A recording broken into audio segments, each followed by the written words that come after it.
hindi ho perpekto, may mali, at ang unang pumapasok sa isip nyo na mali ay yung binanggit niyo po determination from the LGU side, Mr. President. Yes. And when you say determination from the LGU side, sila po ba kasama ho dito yung implementasyon ng nais niyong polisiya para durugin yung pong at i-address at linisin yung mga drug syndicates, Mr. President? Sir, depende po sa karakter ng mayor.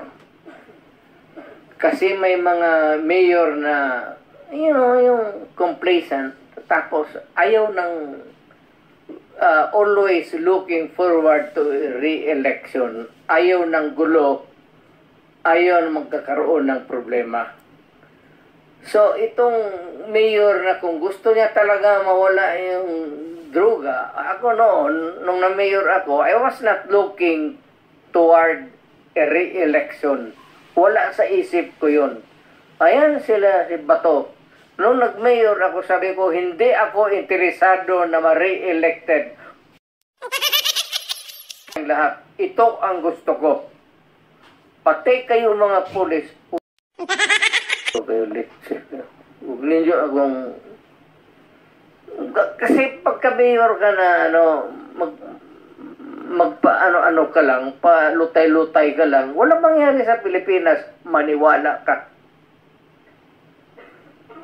Lalo na yung mga mayors na pumapasok sa droga, yan ang dapat unahin patayin. Just to make of record na sinabi ng dating presidente na yung mga mayor na suspected na involved sa drugs dapat patayin. That is not an acceptable statement ng isang naging presidente tungkol sa mga naging kasama niyang nagtatrabaho sa gobyerno ng mga mayors. For everyone, whether mayor, whether maliit na drug suspect, kahit pa yung mga high-value targets, may due process. And the president of all dapat ang nag-uphold niyan. So, unacceptable po sabihin na ang mga mayor na drug suspect ay dapat patayin. For the record, Mr. Okay, ma'am. Ganito yan. Mabutit dumating ako dito. Pasalamat talaga ako para lumabas, ilabas na lang natin yung totoo. Alam mo, pagka-mayor, pagka-sindikato, hindi mo matanggal yan. Hindi mo basta-basta matanggal yan.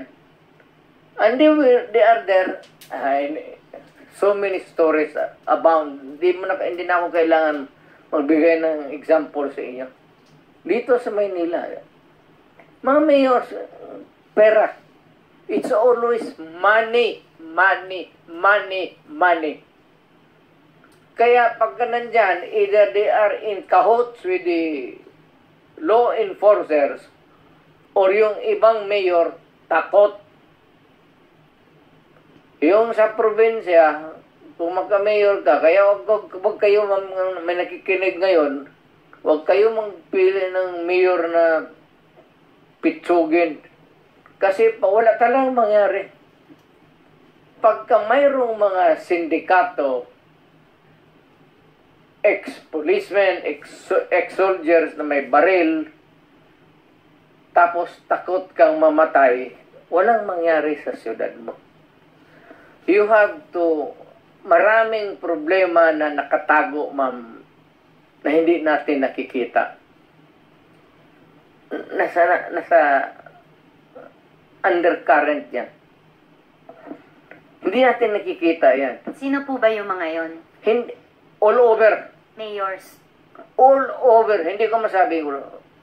Just for the record again, Mr. Chair, with thanks to Senator Villanueva, unacceptable na sabihin ng isang dating presidente or kung sinabi ninyo noon nung presidente kayo na ang sino mang suspect, maliit man, malaki, mayor na suspect sa drugs ay dapat patayin kasi may due process po. Salamat kayo, Mr. Chair. Salamat, Senator Villanueva. Yan ang, that is my stand. If you do not agree with me, I'm sorry. But I'm dealing with a serious problem of my country. Hindi mo madala sa pakiusap yan. Sabihin mo, ito kapag hindi, tutudasin kita.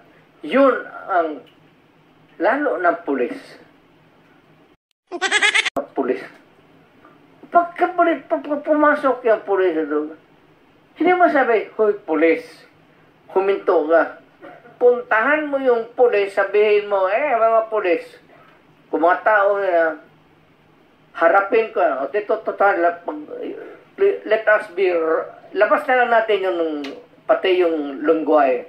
Pero Mr. Chair, forgive me for interrupting. Hindi, Speaking of patapusin mo muna lengguwahe. ako. Sorry sir, Mr. Chair, baka maaring ang resource person tumigil magmura kasi bahay natin itong Senado eh. Salamat kaayo, Thank Mr. you, Chair. thank you. Hindi tayo Mr. President, magkaibigan Mr. dyan. President, sir, excuse me, sir. I am relating a conversation. I am, hindi Yes, ako nagmumura. Mr. President, okay. Sinasabi ko yan kung ano ang sinasabi ko doon sa Correct. tao. Klaro na po yun, Mr. President, na